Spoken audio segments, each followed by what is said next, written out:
Sir, സംസ്ഥാനം വീണ്ടും load ഷെഡിങ്ങിലേക്ക് നീങ്ങുകയാണ്. നമുക്കറിയാം 10 വർഷം പവർ കട്ടില്ല. മുമ്പ് ഉമ്മൻചാണ്ടിന്റെ കാലഘട്ടത്തിൽ ഇരുണ്ട കാലഘട്ടമായിരുന്നു എന്നുള്ളതായിരുന്നു പ്രചരണം. ഇന്നിപ്പോൾ അതും പൊളിഞ്ഞിരിക്കുകയാണ്. തീർച്ചയായിട്ടും. അല്ല, ഒന്നാമത് ഇവിടെ പവർ കട്ട് ഇല്ലാണ്ടായതിന് കേരള ഗവൺമെന്റിന്റെ ഒരു കോൺട്രിബ്യൂഷനും ഇല്ല സത്യത്തിൽ. ശരിക്കും ആര്യേടൻ മുഹമ്മദ് ഒപ്പിട്ട അത് കരാറുമായി രണ്ടാമത് അതിലേക്ക് വരാം. അതിന് മുമ്പ് ഇന്ത്യ രാജ്യത്തെ മൊത്തം സ്ഥിതി എന്താ? ഏറ്റവും കൂടുതൽ പവർ കട്ട് ഉണ്ടായിരുന്ന ഒരുപാട് സംസ്ഥാനങ്ങളിലുണ്ട്. ഇപ്പൊ ഡൽഹി, കൽക്കത്ത, ബംഗാൾ, തമിഴ്നാട് കുറെ കാലം, ബാംഗ്ലൂർ, അവിടെ ഒന്നും പവർ കട്ട് ഇല്ലാണ്ടായിട്ട് കുറേ വർഷങ്ങളായി. അവിടെ ഭരിക്കുന്ന ഭക്ഷ്യ മാറിയിട്ടൊന്നുമല്ല.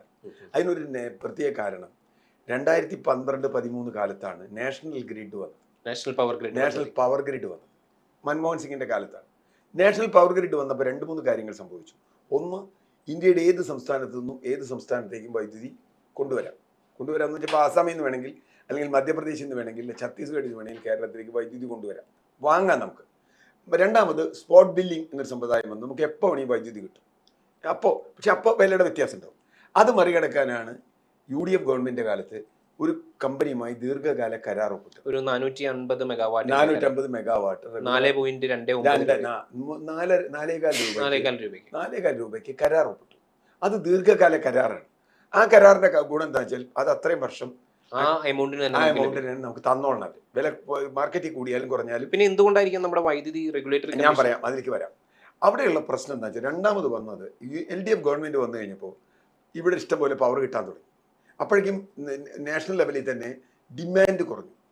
ഒരുപാട് പവർ സ്റ്റേഷനുകൾ പുതുതായിട്ട് കമ്മീഷൻ ചെയ്തു. ഇപ്പോൾ കൂടംകുളം നമ്മുടെ അടുത്തുള്ളത്, കൂടംകുളമൊന്നുമല്ല പ്രധാനം, അതിനേക്കാളൊക്കെ കൂടുതൽ നിരവധി പവർ സ്റ്റേഷനുകൾ പല സ്ഥലത്ത് കമ്മീഷൻ ചെയ്തു. മാത്രമല്ല, വ്യവസായ ആവശ്യം കുറഞ്ഞു. ഗാർഹിക ആവശ്യമാണ് കൂടിയത്.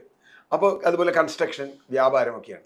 അതുകൊണ്ട് എന്ത് സംഭവിച്ചു? വ്യവസായ ആവശ്യം കുറഞ്ഞു കഴിഞ്ഞപ്പോൾ മിക്കവാറും ഇലക്ട്രിസിറ്റി ബോർഡുകൾക്ക് ലാഭം ഉണ്ടാകും. കാരണം വെച്ചാൽ വ്യവസായത്തിന് കുറഞ്ഞ നിരക്കില്ല പണം കൊടുക്കുക. നേരെ മറിച്ച് ഗാർഹികവും കമേഴ്സ്യലും വ്യാപാരത്തിനുള്ളതും റേറ്റ് കൂടുതലാണ്. ഇപ്പോൾ വ്യവസായത്തിന് കൊടുക്കുന്ന റേറ്റിലല്ല നമുക്ക് വൈദ്യുതി തരണം. അത് വ്യാപാരത്തിനാകുമ്പോൾ കുറേ കൂടി കൂടും. അതുകൊണ്ട് ഇലക്ട്രിസിറ്റി ബോർഡുകൾ വലിയ വിഷമം അറിഞ്ഞില്ല. കാരണം വ്യാപാര മേഖല കൂടി. ഈ മൂന്നാം നമ്മൾ പറയില്ലേ, കാർഷികം, വ്യവസായികം, വാണിജ്യം, മൂന്നാം മേഖല, ആ മേഖലയിൽ ഉപയോഗം കൂടുകയും ഗാർഹിക ഉപയോഗം കൂടുകയും ചെയ്തപ്പോൾ ഈ ഉൽപ്പാദനം കൂടിയത് ഒരു പരിധി വരെ മാനേജ് ചെയ്തു. മാത്രമല്ല, അപ്പോൾ എക്സസ് വൈദ്യുതി ഉണ്ടായി. കാരണം ഒരു വ്യവസായ സ്ഥാപനത്തിന് വൈദ്യുതി കുറഞ്ഞാൽ അത് ഒരു 1000-10,000 വീടുകൾക്കുള്ള വൈദ്യുതി ഉണ്ട്. കാരണം വ്യവസായ സ്ഥാപനം ഇല്ലാണ്ടായോ അതിന് വൈദ്യുതി കുറഞ്ഞാൽ. അപ്പോൾ അതുകൊണ്ട് എന്ത് സംഭവിച്ചു? വൈദ്യുതി എക്സസ്സായി. എല്ലാ സംസ്ഥാനങ്ങളിലും എക്സസ്സായി കഴിഞ്ഞപ്പോൾ വേണമെങ്കിൽ നമുക്ക് കുറഞ്ഞ വിലയ്ക്ക് വൈദ്യുതി കിട്ടുമെന്നൊരു സ്ഥിതി വന്നു. അങ്ങനെ വന്നപ്പോൾ ഇവിടെ LDF ഗവൺമെന്റ് ഈ കരാർ റദ്ദാക്കിയത് റെഗുലേറ്ററി കമ്മീഷൻ റദ്ദാക്കുന്നതിന്റെ പൈസ വെച്ചിട്ടാണ്. കാരണം ഇപ്പൊ നിങ്ങൾക്ക് 3.50-നോ 4 രൂപയ്ക്കോ കിട്ടും. ഇവിടെ 4.29. അപ്പൊ എന്ത് വേണം? നഷ്ടമാണ് എന്ന് പറയും, ഇത് അഴിമതിയാണെന്ന് പറയും. അതാണ് മുഹമ്മദ് അഴിമതി നടത്തി കരാറാണെന്നും അതുകൊണ്ട് ഇത് റദ്ദാക്കണമെന്നും ഗവൺമെന്റ് ആവശ്യപ്പെട്ടതിന്റെ അടിസ്ഥാനത്തിൽ. പിന്നെ ഈ റെഗുലേറ്ററി കമ്മീഷൻ എന്ന് പറഞ്ഞ വാഹനത്തുനിന്ന് പൊട്ടി വീഴുന്നൊന്നും പൊളിറ്റിക്കൽ നിയമനങ്ങളാണ്. അതിൽ ഏറ്റവും പ്രധാനപ്പെട്ട ഒരു അലവലാതി ഇരുന്നത് സുരേഷ് ബാബു എന്ന് പറഞ്ഞിട്ട് മന്ത്രിയുടെ PA ആയിരുന്ന ഒരാൾ റെഗുലേറ്ററി കമ്മീഷനിൽ വരിക ലോകത്തിൽ ഒരിക്കലും ചെയ്യാൻ പാടില്ല. മന്ത്രിയുടെ PA ആയിരുന്ന ഉദ്യോഗസ്ഥൻ, അയാളും ഉള്ള അഴിമതി മുഴുവായിട്ടുണ്ട്. ഡോക്ടർ അശോകൊക്കെ അയാൾക്കെതിരെ വലിയ ആരോപണം ഉന്നയിച്ചിട്ടുണ്ട്. അയാൾ വീട്ടിൽ പോകാനൊക്കെ സർക്കാർ കാറും വാഹനമൊക്കെ ഉപയോഗിച്ച് AC ഉപയോഗിച്ച് കണ്ണൂർക്കും കോഴിക്കോട്ടേക്കും ഇടുക്കിക്കും ഒക്കെ പോയതായിട്ടുള്ള രേഖകളുണ്ട്. അയാൾക്കെതിരെ ഒരുപാട് ആരോപണങ്ങളുണ്ട്. അങ്ങനെ ആരോപണമുള്ള ഒരു പാർട്ടിക്കാരനെ റെഗുലേറ്ററി കമ്മീഷൻ നിയമിക്കുന്ന രീതിയാണ് നമുക്കുള്ളത്. അപ്പോൾ എന്ത് സംഭവിച്ചു വെച്ചാൽ, റെഗുലേറ്ററി കമ്മീഷൻ വളരെ പക്ഷപാതപരമായ നിലപാടെടുക്കുകയും കേട്ട പാടി കേൾക്കാത്ത പാതി, മണിയെ പോലെയുള്ള വിദഗ്ധരാണല്ലോ മണി അങ്ങ് ക്യാൻസൽ ചെയ്യുകയും ചെയ്തു. സർക്കാർ ക്യാൻസൽ ചെയ്ത് കഴിഞ്ഞപ്പോൾ എന്ത് പറ്റിയെന്ന് വെച്ചാൽ, ഇപ്പം പ്രശ്നം വൈദ്യുതിയുടെ വ്യാവസായിക ഉപയോഗം കൂടിക്കഴിഞ്ഞപ്പോൾ ഈ കിട്ടുന്ന വൈദ്യുതിയുടെ വില കൂട്ടി ന്യായമായി കൂട്ടി. കാരണം അവർക്ക് ആവശ്യമുണ്ട്.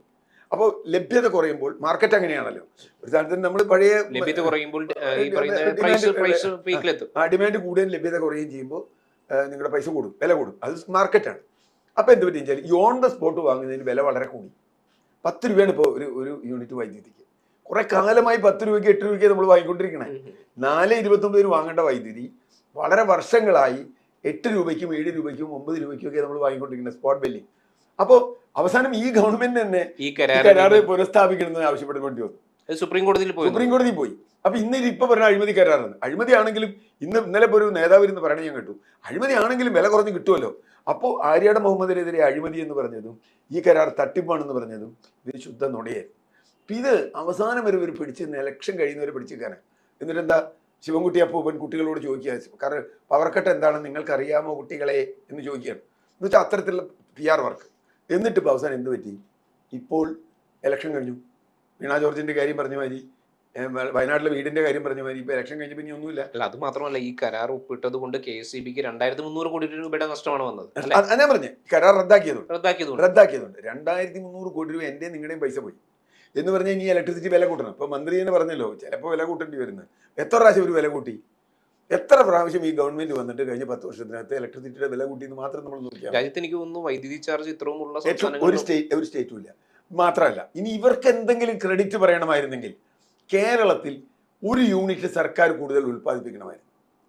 ഒരു യൂണിറ്റ് ഉൽപ്പാദിപ്പിച്ചില്ല. പക്ഷെ ഇവിടെ നടന്നൊരു കാര്യമുണ്ട്, ഒന്നും അറിയാതെ. കേരളത്തിൽ സോളാർ ഉൽപ്പാദനം മണ്ണമാനം കൂടി. നാട്ടുകാർ കയ്യിൽ നിന്ന് കാശെടുത്ത് ഓരോ വീട്ടിലും, അത് എനിക്ക് തോന്നുന്നു കേന്ദ്ര സർക്കാരിന്റെ പദ്ധതിയാണ് PM സൂര്യകർ എന്ന് പറഞ്ഞ പദ്ധതി. എന്നിട്ട് ഇവരെന്ത് ചെയ്തു? ഈ KCB ഇവരെ നിരുത്സാഹപ്പെടുത്തി, ഈ സോളാർകാരെ. കാരണം ഇവർ അങ്ങോട്ട് കൊടുക്കുന്ന പൈസക്ക് കുറഞ്ഞ പൈസ, ഇതേതാണ്ട് മറ്റേ ഇതിന്റെ ഒരു ഇവിടുത്തെ 2 കച്ചവടമാരി, നമ്മളൊരു യൂണിറ്റ് കൊടുത്താൽ 1 രൂപ കിട്ടും, നമ്മളൊരു യൂണിറ്റ് അവരെ നിരുത് 5 രൂപയ്ക്ക് കൊടുക്കണം എന്ന രൂപത്തിലുള്ള ഒരു ബാർട്ടർ സംവിധാനം കൊണ്ടുവരികയും സോളാർ സ്ഥാപിക്കുന്ന. അപ്പം ഞാൻ എൻ്റെ വീട്ടിൽ സോളാർ സ്ഥാപിക്കാൻ ശ്രമിച്ചിട്ട് നടന്നില്ല. അതിനവർ പറഞ്ഞ ഇലക്ട്രിസിറ്റി കപ്പാസിറ്റി ഇല്ല, മറ്റതില്ല മറിച്ചില്ല. ഇലക്ട്രിസിറ്റി ബോർഡുകാർക്ക് സോളാർ സ്ഥാപിക്കുന്നതിനോട് താല്പര്യമില്ല. സോളാർ സ്ഥാപിച്ചിരുന്നെങ്കിൽ എനിക്ക് എൻ്റെ വീട്ടിലെ ആവശ്യത്തിന് ഉപയോഗിക്കാമല്ലോ, എനിക്ക് പുറത്തേക്കൊന്നും കൊടുക്കണ്ട. എനിക്ക് എൻ്റെ വീട്ടിലെ ഇൻഡക്ഷൻ കുക്കർ ഉപയോഗിക്കാം. ഇപ്പൊ LPG ലാഭമുണ്ട്, ചൂടാണെങ്കിൽ AC ഉപയോഗിക്കാം. എനിക്ക് AC ഇടാൻ ധൈര്യമില്ല, കാരണം AC ഇട്ടാൽ ഇവരുടെ ചാർജ് കൊടുക്കണ്ടേ. നേരെ മറിച്ചാൽ അപ്പൊ എന്ത് പറ്റിയെന്ന് വെച്ചാൽ ഇത് വലിയ ഒരു രാഷ്ട്രീയ കളി നടത്തി ഇതിനകത്ത്. ഇലക്ട്രിസിറ്റി ബോർഡിനകത്ത് ആര്യാടെ മുഹമ്മദിനെ ചീത്ത പറഞ്ഞു, ഇപ്പൊ ഇവരെ ചീത്ത പറഞ്ഞു. ഇപ്പൊ കൃഷ്ണൻകുട്ടി മന്ത്രിക്ക് വന്നപ്പോൾ ഒന്നും പറയാൻ പറ്റില്ല, അദ്ദേഹം പിന്നെ ഇലക്ഷൻ മത്സരിക്കുന്നില്ല, അതുകൊണ്ട് പിന്നെ കുഴപ്പമില്ല, എന്തുവേണി പറയാം. അപ്പൊ അതുകൊണ്ട് എന്ത് പറ്റിയെന്ന് വെച്ചാൽ ഇപ്പോ 10 രൂപയ്ക്ക് മേടിക്കുന്നുണ്ട്. അദാനിയാണല്ലോ ഇവരെ പാർട്ട്ണർ, അത് പറഞ്ഞിട്ട് കാര്യമില്ല. അത് വാസവൻ പറഞ്ഞിട്ടുണ്ട് അദാനി ഞങ്ങളുടെ പാർട്ട്ണറാണ്. അപ്പൊ അദാനിയൊക്കെ പോലെയുള്ള ആളുകളെ, പുതിയ ഇത്തരം വൈദ്യുത ഉൽപാദക കമ്പനികളെ സഹായിക്കുന്നതിന് വേണ്ടിയാണ് ഈ കരാർ റദ്ദാക്കിയത് എന്ന് ഇപ്പൊ ബോധ്യം വരിക.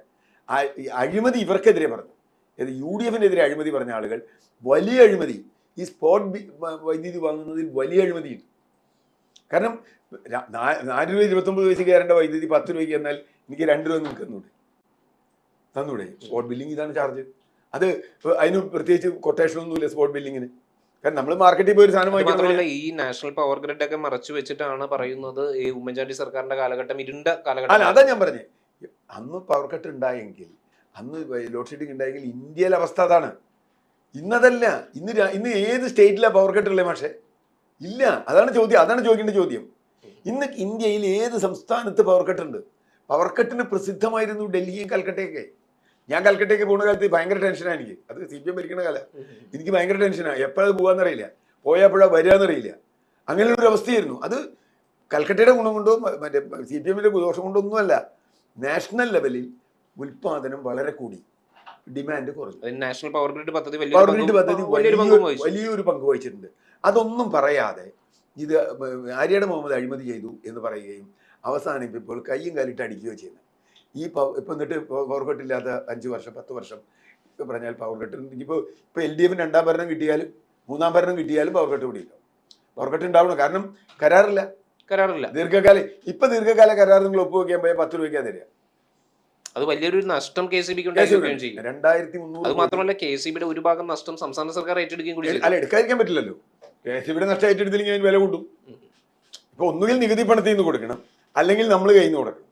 ഏതാ വേണ്ടത് തീരുമാനിച്ചാൽ മതി. അപ്പോൾ തീർച്ചയായിട്ടും KCBയുടെ നഷ്ടത്തിന് 2300 കോടി രൂപയെങ്കിലും KCBക്ക് ഒറ്റയടിക്ക് നഷ്ടം വരുന്നതിന് കാരണക്കാരായ ഗവൺമെൻറ്റാണ് കഴിഞ്ഞ 10 വർഷം കേരളം ഭരിച്ചത്. അതാണ് പ്രശ്നം.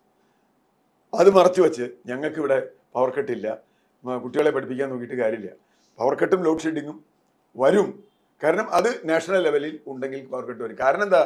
കേരളത്തിൽ 1.5 യൂണിറ്റ് വൈദ്യുതി കേരളത്തിൽ ഉത്പാദിപ്പിച്ചിട്ടില്ല ഗവൺമെന്റ്. ഒരു പുതിയ വൈദ്യുതി പദ്ധതികളൊന്നും വന്നിട്ടില്ല, ഒരു പദ്ധതിയും വന്നിട്ടില്ല. അതിന് കൊണ്ടുവരാൻ നോക്കിയിട്ടില്ല, പറ്റൂല. ഇനി മാത്രമല്ല, മുമ്പ് എനിക്കറിയാം UDFിന്റെ കാലത്തിൽ VS അച്യുതാനന്ദന്റെ കാലത്ത് ഒരു പ്രപ്പോസൽ ഉണ്ടായിരുന്നു. പിറ്റ് ഹെഡിൽ നിന്ന്, അതായത് കൽക്കരി ഖനനം ചെയ്യുന്ന അവിടെ പവർ സ്റ്റേഷൻ ഉണ്ട്, ഇപ്പോൾ കോർബ അല്ലെങ്കിൽ ഒറീസയിൽ തലച്ചർ അതുപോലെ സ്ഥലത്ത്, ആ സ്ഥലത്ത് നിന്ന് നേരിട്ട് വൈദ്യുതി വാങ്ങുന്ന കരാറുണ്ടാക്കുക. നാഷണൽ ഗ്രിഡ് വന്നുകൊണ്ട് അത് എളുപ്പമാണ്. നാഷണൽ ഗ്രിഡ് വന്നാൽ അന്നിത്തിരി ബുദ്ധിമുട്ടായിരുന്നു. BSന്റെ കാലത്ത് നാഷണൽ ഗ്രിഡ് ഉണ്ടായിരുന്നില്ല, എങ്കിൽ പോലും ഒരു ട്രാൻസ്ഫർ വഴി ചെറിയൊരു വീലിംഗ് ചാർജ് കൊടുത്ത് നമുക്ക് വാങ്ങിക്കാമായിരുന്നു. അതിന് പോലും ഇവിടെയുള്ള ഗവൺമെൻറ്റുകൾ തയ്യാറായില്ല. അതിന് ഗവൺമെൻറ് തയ്യാറായില്ല എന്ന് പറഞ്ഞാൽ ഇവർക്ക് അഴിമതി നടന്നു. KSEB വലിയൊരു അഴിമതിയുടെ കഥയാണ് പറയുന്നത്. അഴിമതിയുടെ കഥ രാഷ്ട്രീയത്തിന്, എന്നിട്ട് അഴിമതി ചെയ്യുകയും മറ്റുള്ളവർ അഴിമതിക്കാരാണെന്ന് പറയുകയും നാട്ടുകാരുടെ കാശ് കൊള്ളയടിക്കുകയും ചെയ്ത കാര്യമാണ് ഇത്. തങ്ങളുടേതല്ലാത്ത നേട്ടങ്ങൾ തങ്ങളുടേതാണെന്നുള്ള രീതിയിൽ അവതരിപ്പിക്കുകയും. ഇത് നേരെ മറിച്ച് യഥാർത്ഥത്തിൽ ഇത് ഇലക്ഷന് മുമ്പ് കുറെ പറയാൻ ശ്രമിച്ചെങ്കിലും UDFന്റെ ശക്തി കുറവുകൊണ്ടും പ്രചരണ ശേഷി പ്രതിപക്ഷത്തിന്റെ കഴിവുകൊണ്ടും അത് ദുർബലം എന്ന് മാത്രമല്ല, അവരുടെ പ്രചരണ മാധ്യമങ്ങൾ വളരെ കുറവാണ്. ഇവരുടെ PR-നെ നേരിടാനുള്ള ശേഷിയൊന്നും ഒരു ശേഷിയും പ്രതിപക്ഷത്തിനില്ല. അതുകൊണ്ട് എന്ത് സംഭവിച്ചു, സത്യം ജനങ്ങൾ അറിഞ്ഞില്ല. ഇപ്പോൾ വീണ ജോർജിന്റെ കള്ളമൊഴി പോലെ ഈ വിഷയവും ജനങ്ങൾ അറിഞ്ഞില്ല.